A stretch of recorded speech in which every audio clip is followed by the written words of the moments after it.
Hi folks, this is Danny at Bradley James Classics, and today's undoubtedly modern classic is a Jaguar XKR from 2002. It's a 4-litre 5-speed automatic.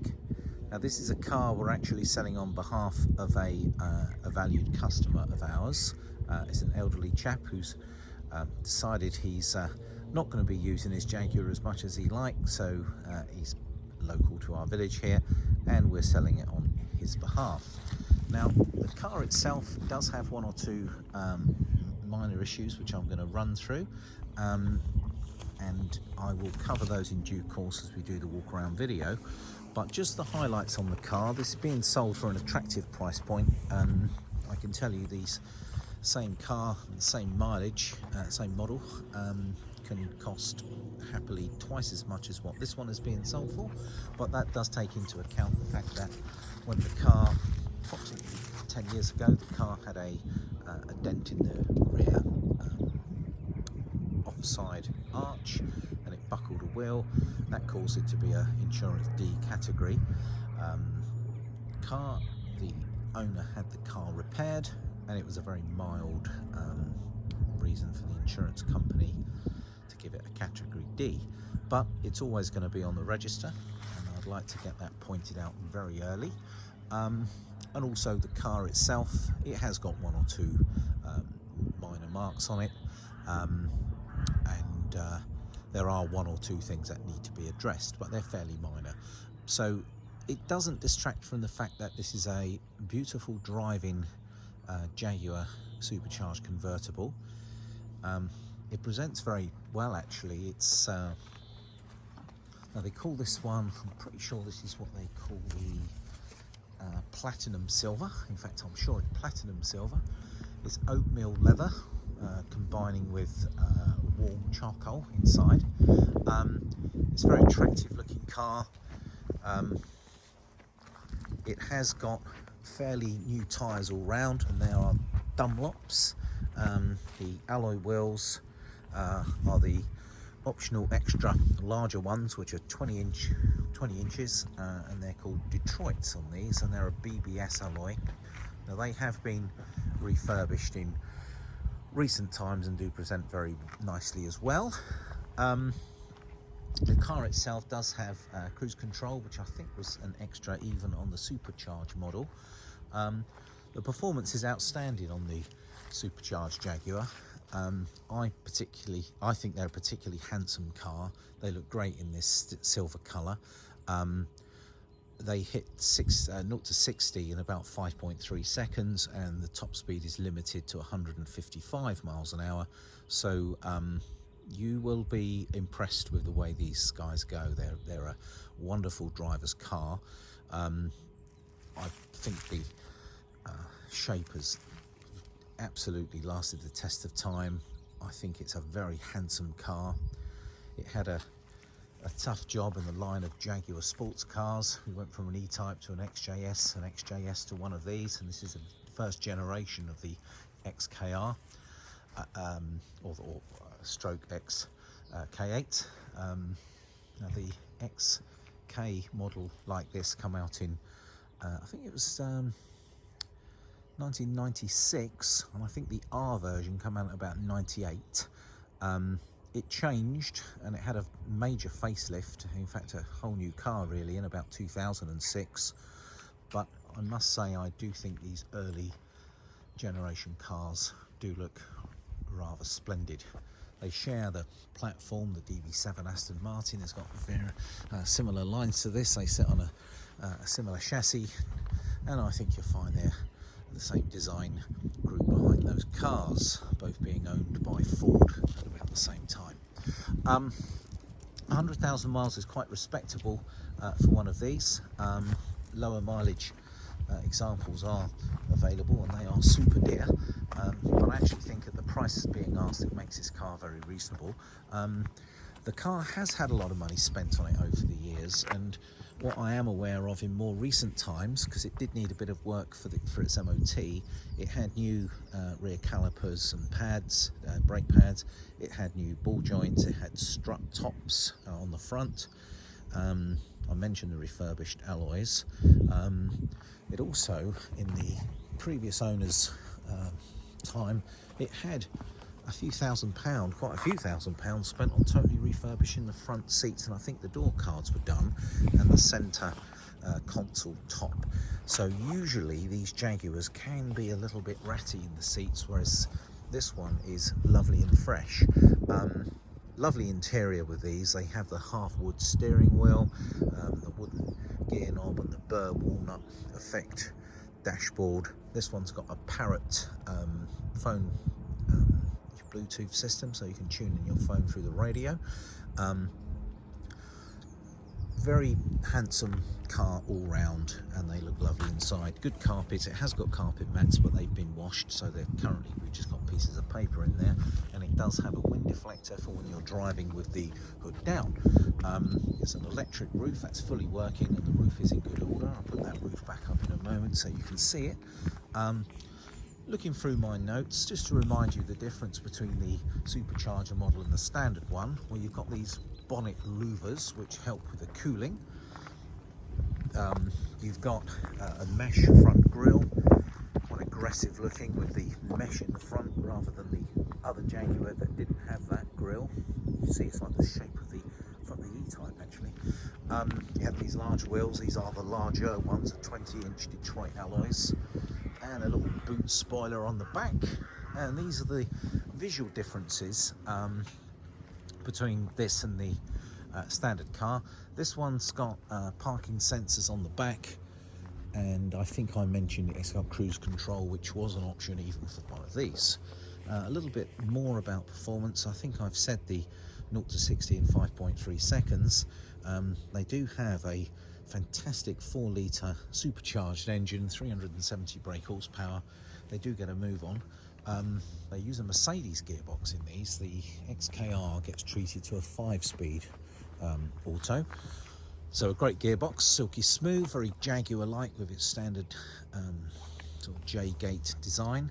And now I've just made a couple of notes which I've been told from the previous owner that was selling the car on behalf of. He just wanted to let me know there are a couple of things to point out. Now, it's only the driver's heated seat that works. The passenger side one doesn't. At the moment, there's no hot air coming through the system, and he's told that he needs a new heater control valve. Now, that's something which needs to be budgeted in with this car. The car, for its MOT, I think I mentioned it had some work done, including these new calipers, and get in there, you can see how good they are.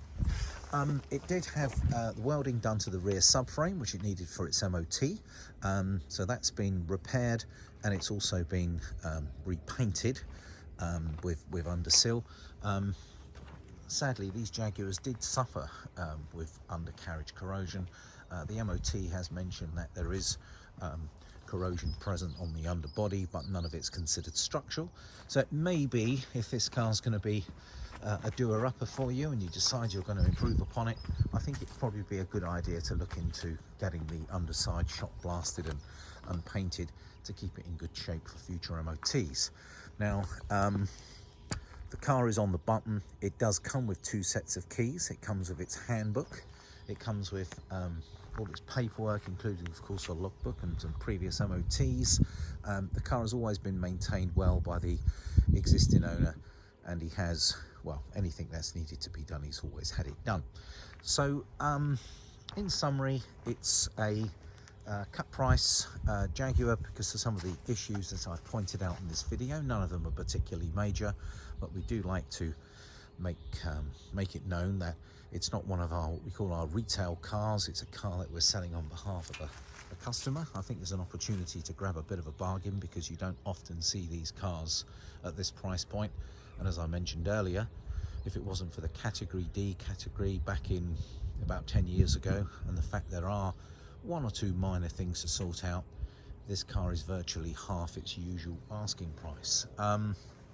Bodywork wise, it is in good presentable order with no real obvious signs of corrosion or anything coming through the paintwork. I'm just going to walk down the side so you can see now. Just walking around the back of the car, it has got parking sensors I've noticed, which again I don't think was standard. It has got a few sort of little, see in here, that's probably the sort of scratches that would polish out. I think they usually have some sort of rear spats on them here, but this one doesn't appear to, so the archway looks pretty good for one of these. Down at the lower level, and I know that there's a little bit of a scrape, if you can see it there. I think something blue has come in contact with that front arch. That's quite minor. And a little bit of scuffing here. If I show you up close, a lot of this I think would probably polish out. And down at a low level, that blue is here, and there's a little bit of a scratch low down here. The front bumper is a little marked in this area. The bonnet is very presentable. There's a little bit of lacquer come off the bonnet in this area, as it has here.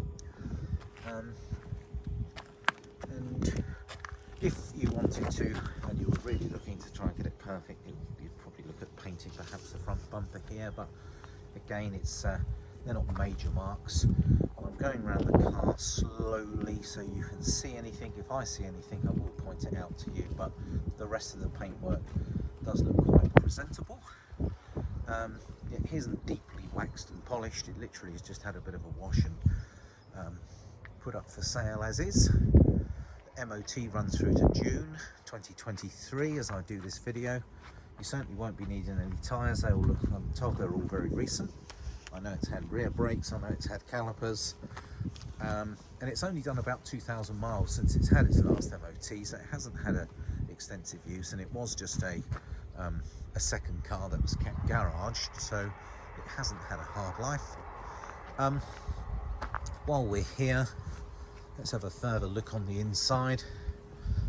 And I mentioned to you the seats were refurbished, totally retrimmed. A few £1,000s was spent on that, £3.5 grand I think. And that's door cards, and also here. A very lovely dashboard in these. I'll give this a little turn, have a listen to that.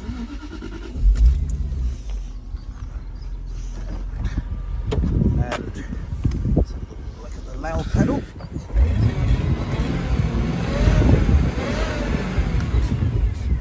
Lovely sound, and it doesn't take much to show you the engine bay. That's a little pull of that lever down there. And there's the loud end. Lovely engine. So it's nice and clean under here.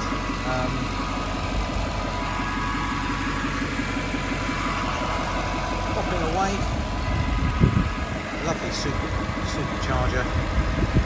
That's what these extra louver grills are, to keep all this nice and cool.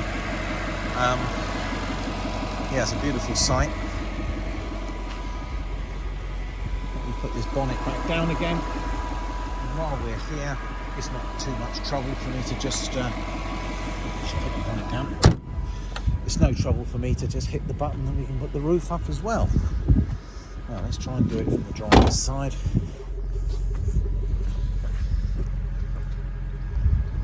Extended video today actually. Now I've got to try and get in here without taking my head off the roof, so I need to lean over and hit the roof button. Oh, I think all I do is let me go sit inside the car. Oh. I think we have to have the door shut from memory.